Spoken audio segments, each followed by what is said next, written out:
It's time for another edition of Mace in Your Face. Now, along with college football immortality, Glenn Mason, here's Dan Barreiro. Jack's Cafe, one of our fine sponsors. We get great support over the years from Carrie Limo as well. You can speak to what we got into at the start of the show that has nothing to do with football. We've had a pretty significant snow the last couple of days. You got here, what year? 99? No. You don't remember when I got here? No, I don't remember the year. I'm sorry. I got here in December of 96. 96, that's right. Okay, December of 96. So that means you've been here almost, that's 30 years, more than 30 years. Yeah. So you've been here long enough that you can be a judge of this. Do you believe, on the basis of your experiences, driving, walking, running, that we do as a community as good a job now handling the roads, plowing, all that kind of good stuff, salting, as we did when you first got here? Is there any discernible difference to you? Are we getting sloppy? Are we resting on our laurels? And I'm not trying to dodge it, but I used to drive on the road a lot more than I drive now. No, that's true. I mean, I was all the time. Yeah. It wasn't one of those things, it's going to be bad, I can't go. I used to say it was amazing the job that Minnesota did with their roads, because I had to go all the time. And there wasn't really any time that I can remember that I say, I can't make it. I gotta stop. Where recently, I remember last year I had a Mayo Clinic appointment. Mm-hmm. I got up in the morning and I said I gotta go, and I got on 494. I want one exit, and I turned around and went back. Is that right? I couldn't see the road. I couldn't see anything. Oh, wow. Couldn't keep going. So if you forced me, I'd say it was better then than it is now. Interesting. And I hadn't thought. That. I think there's been some slippage. And some people have said, well, that also might have to do with money. Do we spend as much? Because this stuff's not cheap, right? You got to get plow drivers. You got to salt. All this stuff adds up. So our taxes have gone down. No, I guess they haven't. No, I don't think they have. That's why I'm still surprised you're here. Why? Well, because, I don't think you like the high taxes. I don't like the high taxes. You know what? Louis got out of Dodge. No. Well, I know that. That's what I'm saying. Mr. Minnesota. Yeah, that's it. I know that. Yeah. There's a lot of guys like that, though. There are. Let's face it. It's they talk the good game out of the Minnesota myth and tradition and all that. You got it, and then off they go. There we go. Yeah, there's probably some truth to what you say there. As I said, if you have questions for Mace, 64686 is the Bradshaw and Bryant KFAN text line. We will name our first tsunami of this winter season, perhaps heading into the second segment with Mace as well. Can we go any further? Can I mention something before I forget? Of course. Please. Yes. I hate to interrupt you, but I brought it up a number of times, but Greg Esslinger was inducted into the National Football Foundation Hall of Fame in Las Vegas. And I think it was, you talk about a guy that was a two-time All-American, won the Outland Trophy, and you know how hard it is to win the Outland Trophy at the University of Minnesota, and the Remington Award for the best center. Truly great. And I saw on social media today all the pictures with all the dignitaries of Minnesota taking pictures with him out there. And I got to say again, I know Guardsy gets tired. Why is his name not up in the stadium? Outland Trophy winner. Come on. And wait a minute. And I also saw the dignitaries that were out there. I'm sure they took the private jet out there. Yeah. And but Matt Spaeth, who won the Mackey Award. You know how hard it is to win the Mackey Award? And I even have a bigger beef there. Matt Spaeth is not in the M Club Hall of Fame. Are you kidding me? And besides that, Esslinger and Matt Spaeth, besides being great players, you can't find two better human beings in the world. Great students, great citizens, unbelievable representatives of the university, and why they're not getting that recognition is beyond me. And there's some other guys I know were out there too. Mark Sennestrom, who was a great lineman in his own right, only overshadowed by Esslinger and Kevin Solomon, one of my favorite guys. He journeyed out there too, but Esslinger and Spaeth are not getting their fair due. I'm telling you. I have my theory. This is a new theory I've been working on to explain what seems to be the inexplicable. I think they're trolling you. I think for some reason there's somebody still at the U. Maybe it's the person who's got the TV. I don't know. There's somebody at the U that knows this is a big issue with you. It's been a massive issue with you on this show for years, and so they're just they're almost purposeful. I'm not defending it. They're almost purposely saying, no, the more he talks about it, the less likely we're going to do it. What other explanation makes sense? Are you telling me I should keep my mouth shut? Is that what you're saying? I would never want to say that because that does not make for as good a radio. If we do a show in which you keep your mouth shut, then we're not going anywhere. But I'm just wondering if there's somebody, or because you've been gone so long, they don't even recognize that era anymore. You tell me what the explanation. Guardsy's the guy who should know. I have absolutely no explanation. It's no skin off mine. Right. It doesn't reflect me. It's not even self-serving. It would be self-serving for them to put up there. Yeah, and that's true. And advertise that there's been some great players in the modern day era, not in ancient football. And those guys are as good as they come. I mentioned this to you off air. Indiana football getting. I'd actually heard a rumor about this from my guy Rick Bozich, who still lives in the area. That he'd heard a rumor that a key player, had gotten hurt post game celebration. And my first thought was, is one of these guys did something stupid? Well, in this case, by the way, the player's name is Stephen Daly, and he's one of their best defensive players. And in this case, he wasn't being stupid, I don't think. He was actually, I think, trying to be kind to people beyond the end zone in the seats that were up high, Hoosier fans. So he's reaching up just to high-five them, comes down badly. We don't know exactly what the injury is. They're not saying. It was obviously must be a foot or a knee or an ankle or something. He has been declared by Cignetti out, not only for the first round Indiana game, I guess that's the second round because they have a bye, but the rest of the postseason, which is devastating. And by the way, he wasn't even a starter at the start of the season. He was their depth and ended up being one of their best defensive players. That's got to be fairly devastating to any team in their position. Oh, sure. Obviously, it's devastating to that young man. But you think as Coach Cignetti, you go through winter conditioning, you go through spring practice, yes. You go through summer conditioning, you go through 2-day practice, you're going through the season, and you're trying to do everything to prepare your team, but minimize injuries.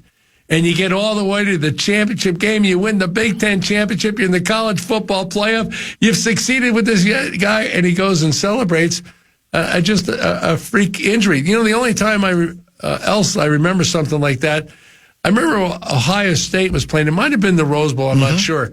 And Ted Gidd Jr. I remember him. Scored on a touchdown. Yeah. I don't know. I don't know if it was a pass or a receiver, kick. right? Yeah. And he jumped up in the end zone to high five his teammates, celebrating. He came down and twisted his knee. Done for the game. Same thing. It's just Remember crazy. When Gus Farad headbutted the wall? I do. And then he hurt his neck. Those are the ones that are dumber. Yeah. Where I think are more rippable.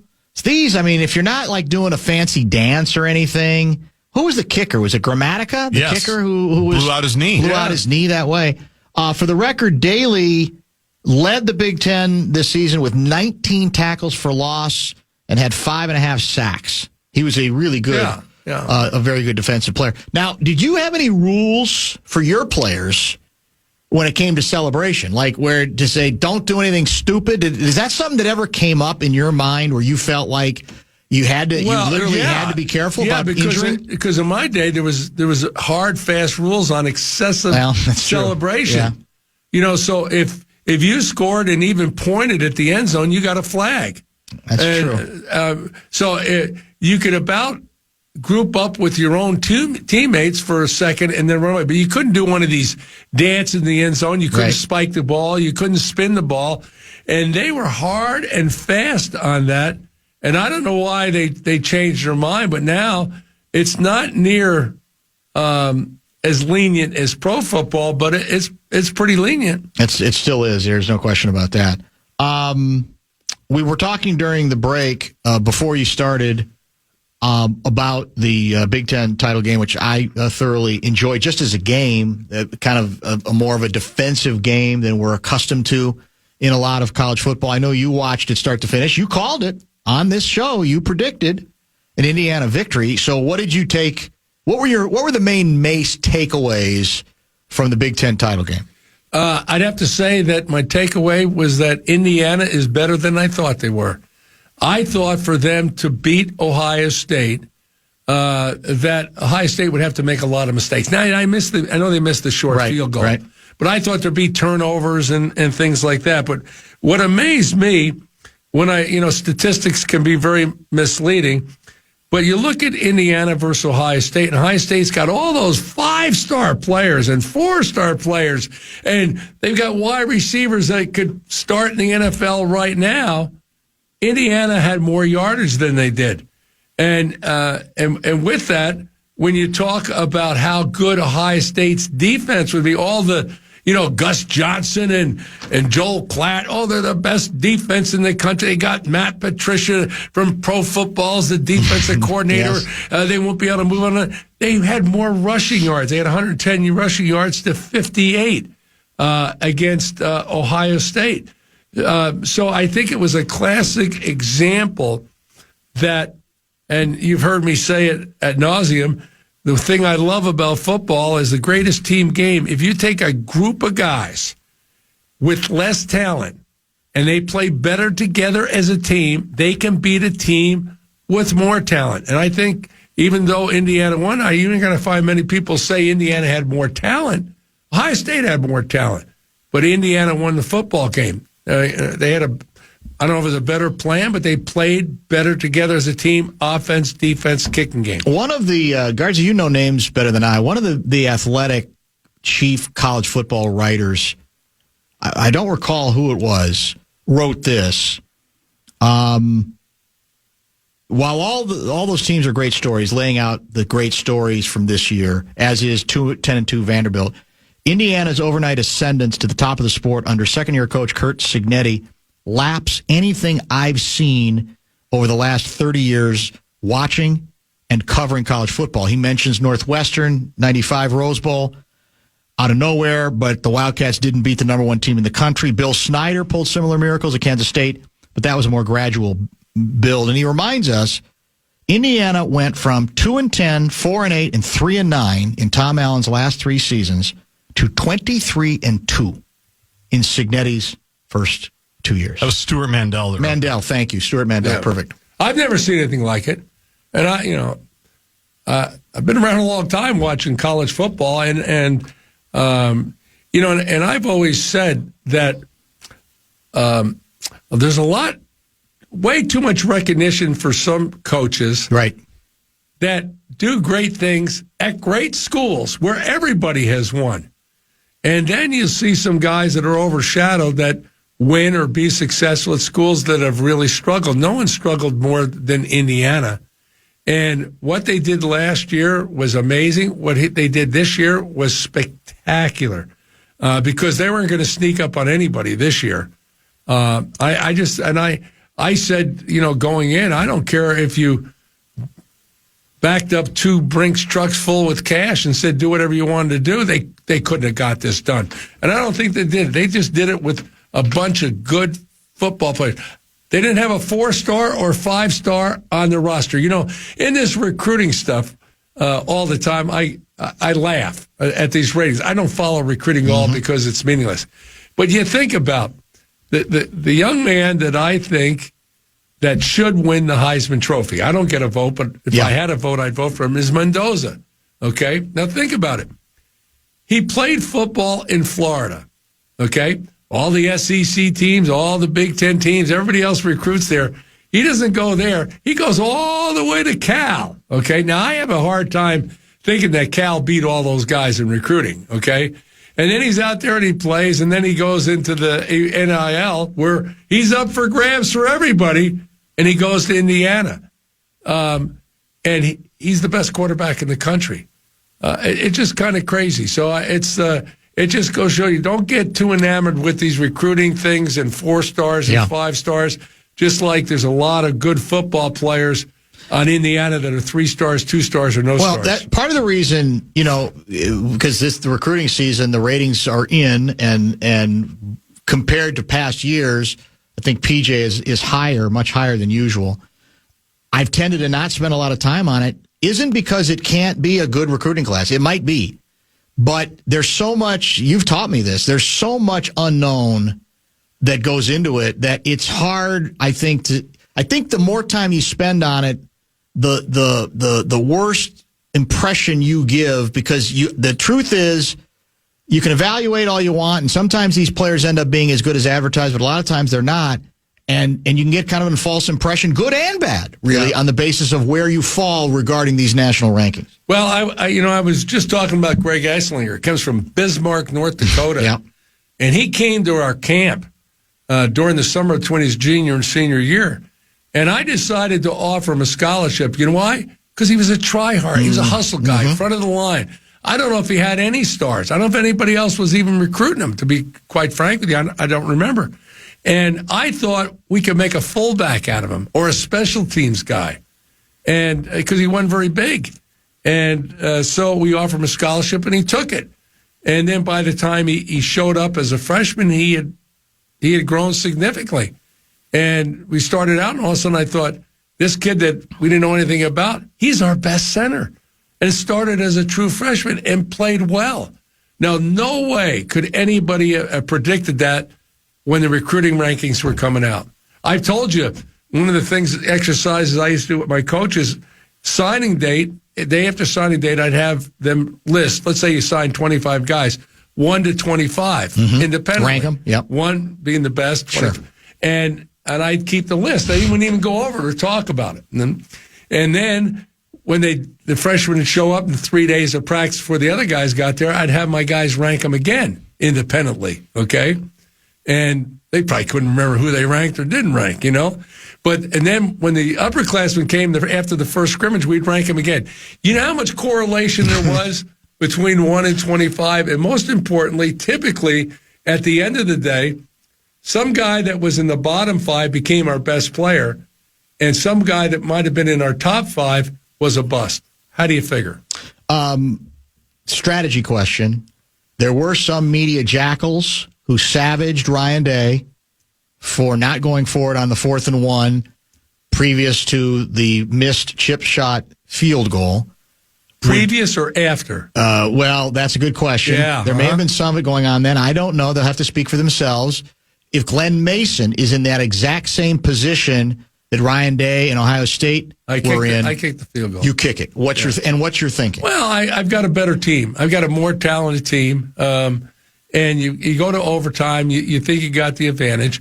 I already went for it on 4th and 1, and they gave it to us in review. They took it away. How about that? And so, that starts playing into your mind. And then you start thinking as a coach down there, well, heck, if I would have kicked on that 4th and 1 that I didn't get, and I would have kicked on this one and I should have got, we win by 3 points and it's game over. That's true. Now, my problem wasn't, I actually defended the decision to kick the field goal. I think it's defensible for sure. Regardless of the fact that Ohio State, we need 1 yard. We're Ohio State, let's just get it. They didn't get it last time. Exactly right. And you gotta, your obligation is that's the 3 points that you need I wouldn't have thrown the ball. That's my question. Though. That's my issue. To me, if you don't intend to go for it on 4th down, then I'm running it on 3rd. I can accept, passing on 3rd if I'm going to hold on to the ball and try for it on 4th and then run. But to me, you got to run on one of those two. And to me, if you're not going to do 4th, then go ahead and run the ball on 3rd down. Don't try to get so sneaky. In either situation, I'm running the ball. Well, you're probably running twice. No, yeah. I'm going to run it twice. Right. I really would. And, I know that there's a lot of teams in pro football, for whatever reason, you see them 1st and goal at the 1 and they throw the ball, And why? I'm not really sure, because there's a lot more things can go wrong throwing the ball than running the ball. Now, I know that it's hard to run the ball in the NFL. Those big guys, they stack them all in there.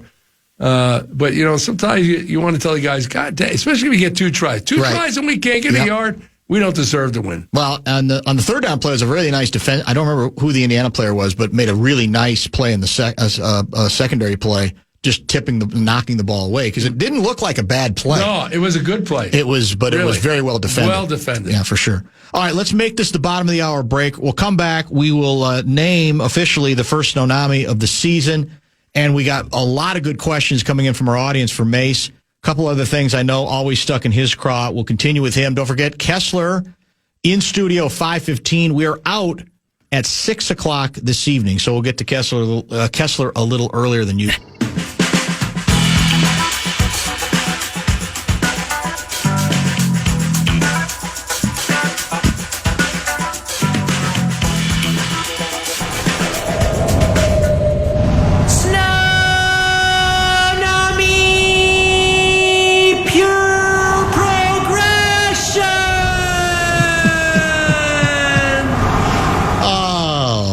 The Donaldson's brilliant on that. It's Snonami Pure Progression. Mace, do you know why we might have named the first Snonami of the year Snonami Pure Progression? Have you been paying attention to the chatter regarding J.J. McCarthy and the Minnesota Vikings passing philosophy the last couple of days? No, I really haven't. It literally been 2 days of pure progression talk. You know, for years, I mean, you know this better than I. You know, there's quarterbacks who go by the progression, you know, in terms of the decisions that they make. Well, this is apparently pure progression, which is apparently a very specialized kind of the progression approach. Pure progression is what we do. Pure. What's the difference? I don't know. I'm still trying to figure that out. Kevin Seifert might be able to tell us.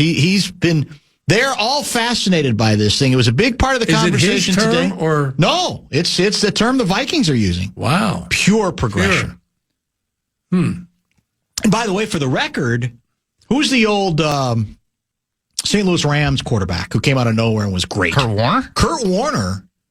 He doesn't even think it's all that's cracked up to be. He thinks there are some holes in the logic of the pure progression approach. But we'll get to the bottom of it perhaps later in this program. You've been out of it too long. That's why you're not familiar with the term pure progression, not just progression. You know, I told you this before, but I had this quarterback when I was at Kansas, and that I got out of junior college, and he was a really talented thrower. And my quarterback coach always say he doesn't know the offense. He doesn't know the offense. We can't play him. He can't know the offense. So we didn't play him the first year he was there. And the second year he was there, we're in 2 days. Quarterback coach says, "Geez, I just don't know. He doesn't know the progression, the pure progression, the super pure. I don't know. He didn't know any of it. So we're in a scrimmage, and all of a sudden, he throws a touchdown pass to a guy that's not part of the route. And my quarterback coach was going to go crazy. And I said, come here, Mark. Real calmly, I said, why do you throw to him? He said, he's wide open. And I thought, I love it. That's the right answer. I said, here's a new progression. Throw it to the wide open guy. And exactly. All Big 8 quarterback that year. We're number 9 in the country. Yeah, and that's what. Here's the Kurt Warner rebuttal. Here's what he wrote about this. It tries to combat disguising coverages, but just because you can build a play your quarterback can read across the field does not mean it's more effective. And I argue the opposite. The goal is to build plays to attack areas, and quarterbacks need to read those areas, not know exactly what coverages a team is in. You give keys and read bodies. The D still has to cover all the same zones with the same number of people. We often overcomplicate things. So there you have it. He thinks it's more. He thinks that it doesn't necessarily work to the betterment of all quarterbacks. I don't know. You're the expert, not me. No, I'm not the expert of that. I'd like to hear what Tom Brady that's a good point. Would say, because that's true. In all respect to Kurt Warner, I mean, I always thought when I watched Tom Brady, a lot of time, he knew what the defense was going to do coverage-wise before they did. You know, I mean, whatever it was, he could eliminate. He knew what was going on. Yes. And, the thought process, they say the game's so quick. Well, he sped it up because he knew what they were doing. All right, Wes Phillips is the offensive coordinator of the Vikings. Here's his quote. Maybe this will help explain it for you. A lot of teams have gone to more pure progression, we still have some coverage read type plays where maybe it's single high and you're working this side, too high or pressure, and you're maybe working this side. But even in my time in the league in the beginning, it's hard to read because I got to keep moving it around. That was kind of everything. It was coverage reading. Here's where I'm going. This is the alert versus, hold on a second, versus, this is too high, so I'm going here. He's laying, I guess, different defenses that might be in front of him. I guess reading this, I still don't completely understand what pure progression means. Seifert put it this way. I wonder how many people or beat writers realize that a lot of NFL quarterbacks are making decisions not based on reading coverages, but instead progressing through a predetermined order of eligible receivers. So apparently that's the purity part. If it's pure progression, it's simply, literally going through a predetermined order of eligible receivers as opposed to from the beginning of the play reading the coverage. You see the distinction? There is, I guess, a bit of a distinction there. Yeah, so 1, 2, 3. And but it's one's open, you throw it to him. If two's open, you throw it to him. And three's open. And if three's not open, you better tuck the ball and run. That's it. It strikes me again a little bit as we're losing our minds on the and we had look, the kid played better. They had a better game. Washington's a terrible defense, but not their fault. They played I thought he played the position in a more adult way. They kept it simpler, out of your hands quick. It doesn't have to be a 27-yard rip pass. It can be 7 yards to the tight end, whatever. All that's good, but it's amazing to me that one victory, and now we're talking about this pure progression stuff like it's reinventing the wheel. I like the story of Brett Favre. I'm sure you've heard it and he talks about it. He was in the league about 3 years, and he asked another quarterback that they drafted out of college. Mm-hmm. He says, I got to ask you something. He says, what's all this nickel stuff? I don't understand this nickel stuff. And the guy says, well, basically all they do is they take a linebacker and they put an extra defensive back. And he goes, that's it? That's all they do? They all talk about this nickel. What's the difference? Yeah. And to a certain part of that, I agree with that. This is an email from Jonathan out of Bloomington. J.J. McCarthy knew the plays before the defense did because Michigan stole the signs. Oh, there it is. Yeah. It's still there. Sounds like my friend Gary Holtman. He talks about that all the time. He does bring that up from time to time? Oh, yeah. Brady and his receivers would have multiple route options in the same play call. During the play, the route changes based on what the defense does, and they both knew what the change would be. You talked about this earlier.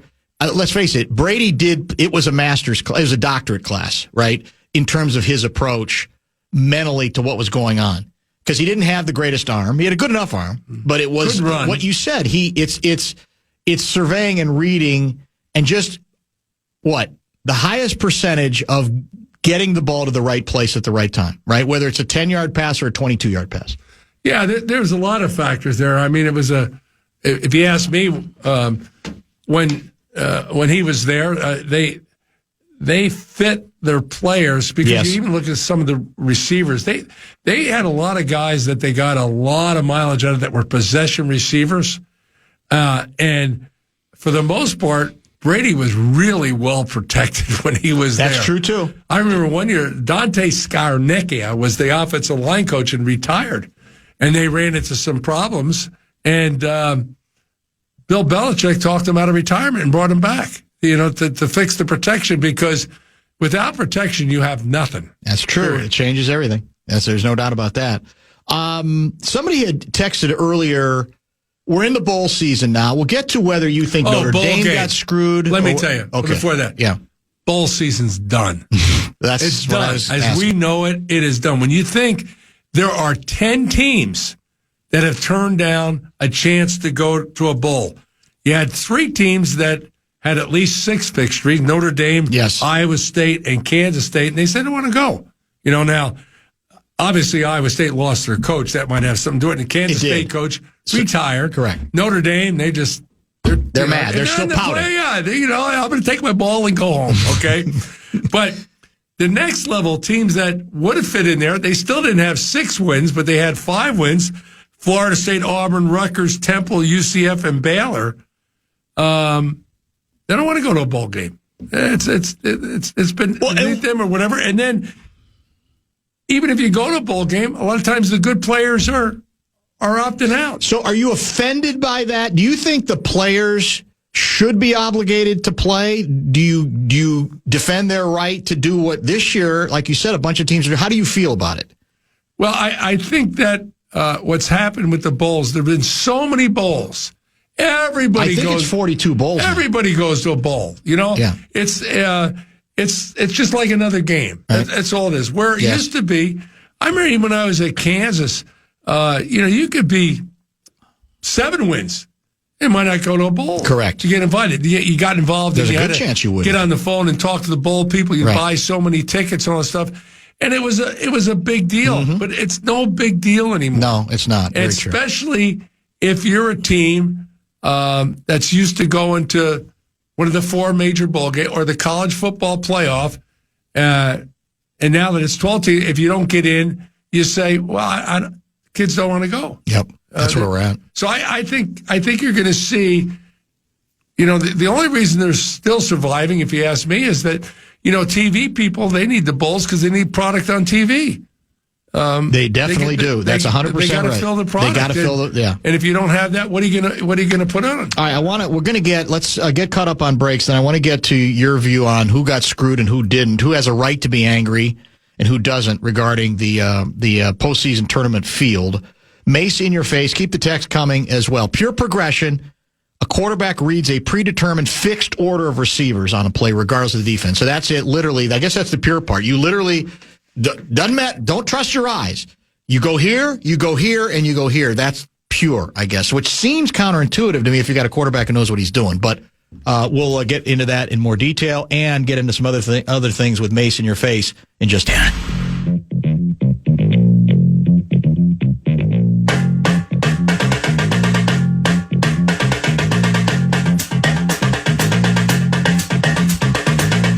Mace, John the mail carrier has checked in regarding the bowl discussion. Not sure why so many people care. For some, it's a nice holiday trip. Plus, what about stadium workers, concession people, local restaurants, many others too long to list? Who cares? You don't have to watch or pay any attention. Just let it happen. Some of these workers could use the extra money for whatever reason. Your thoughts? What do you make of that? He said the bowl should go on? He's saying for reasons like that, it's a nice trip. It's you got a lot of people who get extra paychecks who work in that stadium. I understand that. My point being, I think you're going to get to a point where the TV people aren't going to pay the money. That's probably true. Or the sponsors of the bowl game. Yeah, that's my point. I've always thought the bowl games were great rewards. I don't know why guys are opting out. I know that PJ's always had success in bowl games. We had pretty good success in bowl games. We made it fun for the players, and they were great trips. I just think that when your top players are opting out and you get bad publicity that certain teams that were slotted to go to your bowl say, we don't want to go, none of that helps. That's not very good. Well, it's broken down dramatically from its heyday. There's no question about that. It's undeniable. That's not you necessarily saying you are against the concept. It's a matter of surveying the reality of where it is now. Correct? Yeah, I think it's sad. I think that the bowls were a great part of college football tradition, and I think it's been tainted, and I think that's very unfortunate. Did Notre Dame get screwed?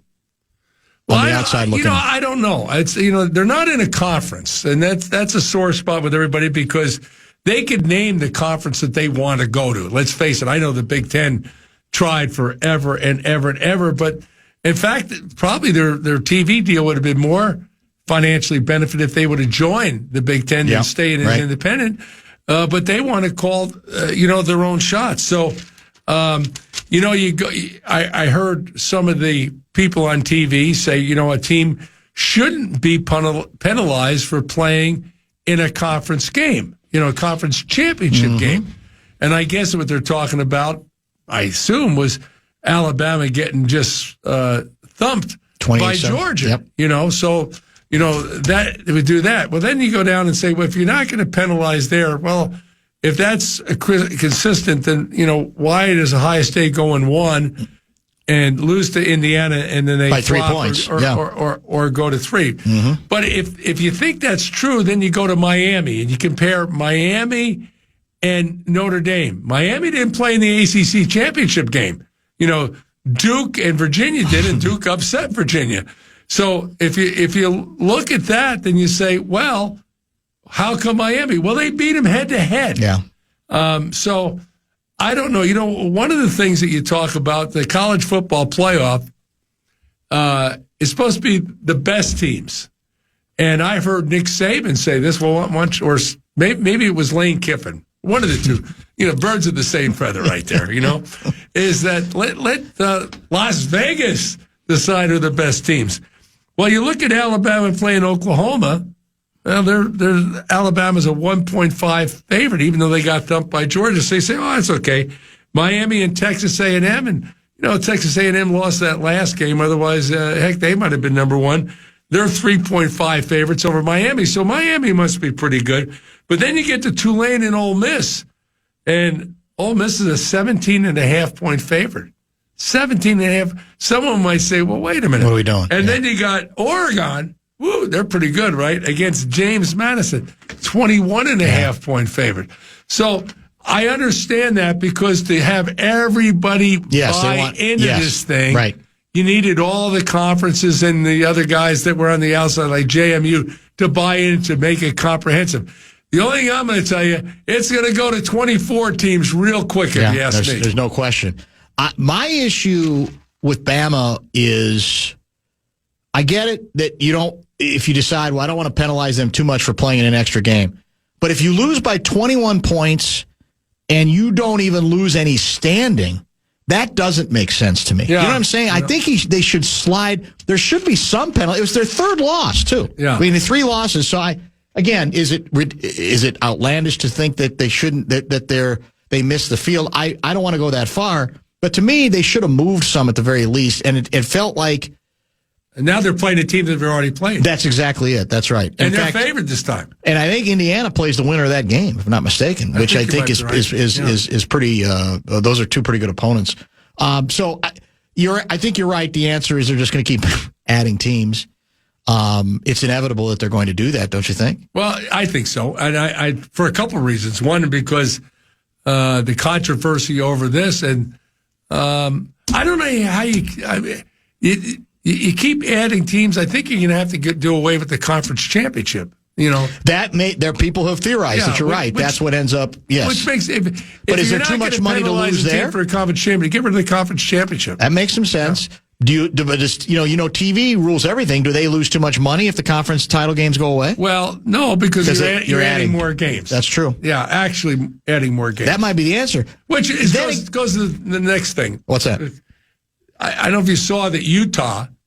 I think they've done it. It was rumored that they entered into a third-party agreement with a private equity, getting money for them to take a piece of the action. I think that's a real slippery slope. Yeah, the reason I say that, very seldom, if never, does somebody put a large amount of money in that don't want to say so what's going on, because they want a return on their investment. And when I'm talking about, how many times on this show do we talk about TV? TV controls everything.